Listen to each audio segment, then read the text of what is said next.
दोस्तों नमस्कार, स्वागत है आप सभी का एजुकेशन मंत्रा में। दोस्तों सुबह के वीडियो में बहुत सारी इंपॉर्टेंट अपडेट्स पर हम लोग डिस्कशन करते हैं, तो इसी क्रम में देखा जाए दोस्तों तो 62,000 पदों पर जल्द बहाली होने वाली है। सामुदायिक स्वास्थ्य अधिकारी भर्ती के लिए जो आवेदन है शुरू हो चुके हैं। 2382 पदों पर जो आवेदन की प्रक्रिया है वो भी शुरू हो चुकी है। टीजीटी पीजीटी एग्जाम क्या फरवरी में पॉसिबल है, इसको लेकर चर्चा करेंगे। 69,000 शिक्षक भर्ती उत्तर कुंजी मामले पर भी हम नजर डालेंगे। तो चलिए दोस्तों वीडियो को शुरू करते हैं। तो दोस्तों बात हो रही बिहार की। बिहार पुलिस में बम्पर बहाली होगी। 62,000 नए पदों पर भर्ती को हरी झंडी मिल चुकी है। ये आपको खबर सोशल मीडिया प्लेटफॉर्म पर काफ़ी तेज़ी के साथ वायरल होती हुई दिखाई पड़ रही है। बिहार पुलिस में दोस्तों काफ़ी दिनों बाद बम्पर बहाली होने वाली है।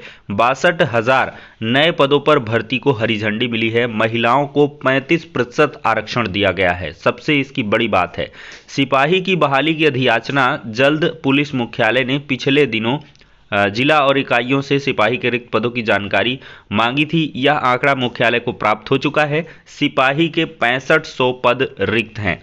तो देखा जाए वर्दी का शौक रखने वाले युवाओं को जल्द सुनहरा अवसर मिलने वाला है। बिहार पुलिस में 1-2 हज़ार नहीं बल्कि 62,000 पदों पर बहाली होगी। 1 से 2 माह में इसकी शुरुआत हो जाएगी। फिलहाल सिपाही के करीब 6500 रिक्त पदों से बहाली की प्रक्रिया शुरू होने जा रही है। वहीं बाकी के 55,000 से अधिक रिक्त पदों पर यह चरणवार भर्ती की जाएगी। जल्द ही नए पदों के सृजन का प्रस्ताव कैबिनेट में भी भेजा जाएगा और इसकी बाकायदा अनाउंसमेंट नीतीश कुमार जी ने भी कर दी है। तो कुल मिलाकर बिहार में युवाओं को एक सुनहरा मौका मिलने जा रहा है और जो भी युवा संबंधित हैं वो इसकी तैयारी बिल्कुल शुरू कर दें। आज के समाचार पत्र में भी देख सकते हैं दिसंबर या जनवरी महीने में सिपाही के रिक्त 6500 पदों पर बहाली से शुरू होगी भर्ती और सिपाही से दरोगा तक के विभिन्न स्तरों के 74,000 पदों के सृजन का काम जारी है। 23,000 के करीब दरोगा और 35,000 सिपाही के नए पद सृजित किए जाएंगे। राज्य में 9,000 से अधिक चालक सिपाही के और एएसआई व हवलदार के करीब 5800 पदों को समाहित किया जा रहा है। दोस्तों दूसरी बड़ी भर्ती है एनएचएम उत्तर प्रदेश में। भले ही संविदा पर भर्ती है लेकिन इसमें आपको 20,000 रुपये इन हैंड कैश मिलेगा। 4,000 पद हैं। कम्युनिटी हेल्थ ऑफिसर की पोस्ट है। 35 वर्ष इसकी एज निर्धारित की गई है। उम्मीदवारों के पास मान्यता प्राप्त विश्वविद्यालय से BSc nursing, post BSc nursing और अन्य निर्धारित पात्रताएं व संबंधित क्षेत्र में कार्य करने का अनुभव होना चाहिए। शैक्षणिक योग्यता के आधार पर जो शॉर्टलिस्ट किए गए अभ्यर्थियों का मूल दस्तावेज सत्यापन किया जाएगा और मूल दस्तावेज सत्यापन प्रक्रिया में उपस्थित होने वाले उम्मीदवारों को टीएडीए नहीं मिलेगा। तो शैक्षणिक योग्यता के आधार पर यानी कि एकेडमिक मेरिट के आधार पर अभ्यर्थियों को शॉर्टलिस्ट किया जाएगा और वेतनमान 20,500 रुपये देय है। आवेदन की अंतिम तिथि 13 दिसंबर 2022 तक ऑनलाइन माध्यम से आवेदन कर सकते हैं। नियुक्ति कॉन्ट्रैक्ट के आधार पर होगी। upnrhm.government.in ये ऑफिशियल वेबसाइट है, यहाँ पर जाकर विजिट कर सकते हैं।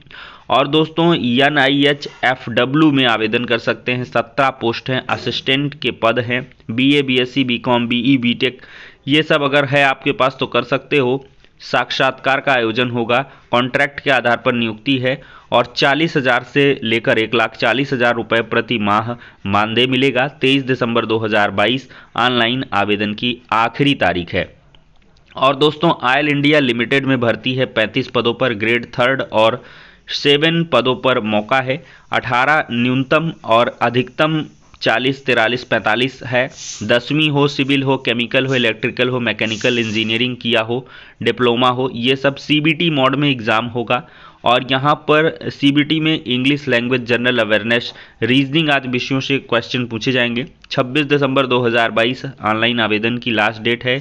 oil/india.com ये ऑफिशियल वेबसाइट है, यहाँ पर जा सकते हैं।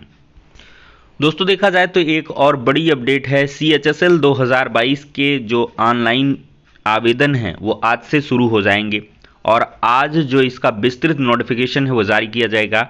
आप सभी को पता है कि CGL 2022 में रिकॉर्ड तोड़ 20,000 से अधिक पद हैं, जबकि CHSL में भी उम्मीद जताई जा रही है कि इसमें बहुत सारे पोस्ट इस बार रह सकते हैं।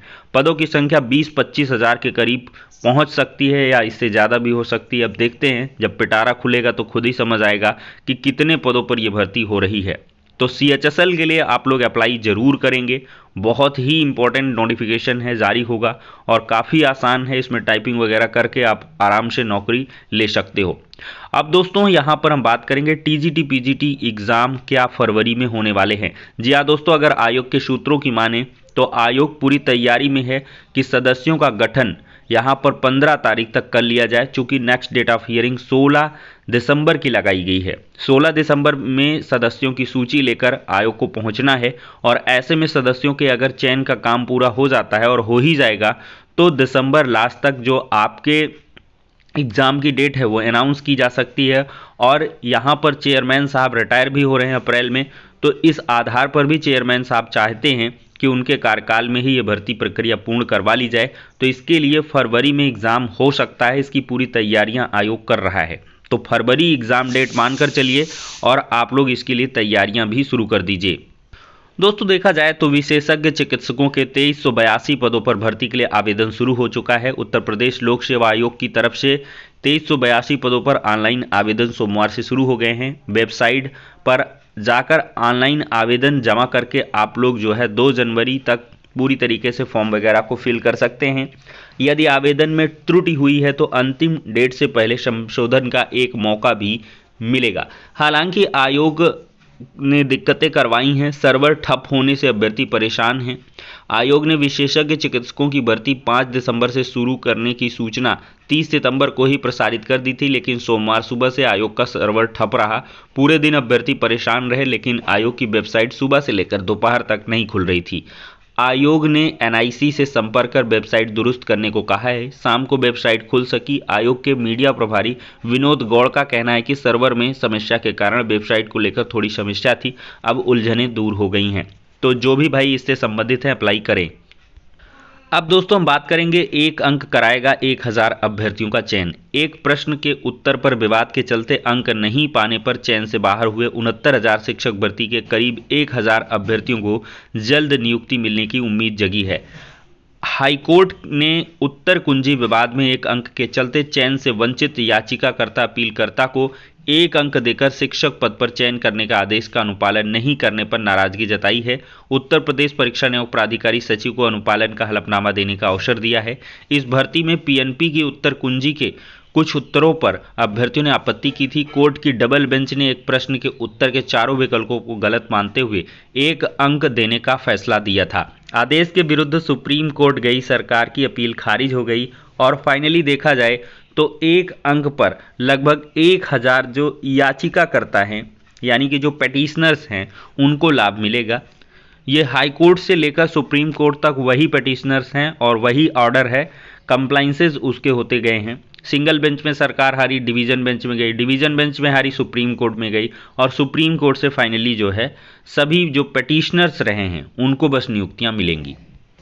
दोस्तों थोड़ा सा चेंज हुआ है, 10वीं के परीक्षार्थियों को हल करने होंगे अधिक सवाल। यूपी बोर्ड का मामला है। यूपी बोर्ड की परीक्षा में हाई स्कूल के छात्र छात्राओं को पहले से अधिक प्रश्नों के जवाब देने होंगे। बोर्ड ने राष्ट्रीय शिक्षा नीति 2020 के तहत 10वीं की परीक्षा पैटर्न में व्यापक परिवर्तन किया है। बोर्ड परीक्षा में पहली बार OMR सीट का इस्तेमाल होने जा रहा है। यूपी बोर्ड की ओर से वेबसाइट पर जारी मॉडल पेपर पर गौर करें तो प्रश्न पत्र में प्रश्नों की संख्या पहले की तुलना में काफ़ी बढ़ गई है। उदाहरण के तौर पर हाई स्कूल विज्ञान के प्रश्न पत्र में जहां 20 प्रश्न, 11 बहुविकल्पी, 6 लघु उत्तरीय, 3 दीर्घ उत्तरीय सवाल पूछे जाते थे, इस बार 20 बहुविकल्पी प्रश्न ही पूछे जाएंगे, 8 लघु उत्तरीय, 3 दीर्घ उत्तरीय सवाल, यानी कि कुल 31 सवाल पूछे जाएंगे और पहले सवालों की संख्या टोटल यहाँ पर 20 के करीब रहा करती थी। इस प्रकार अन्य विषयों में भी जो प्रश्नों की संख्या है वो बढ़ गई है। तो इसके लिहाज से जो यूपी बोर्ड के स्टूडेंट हैं वो तैयारी कर रहे हैं और करें।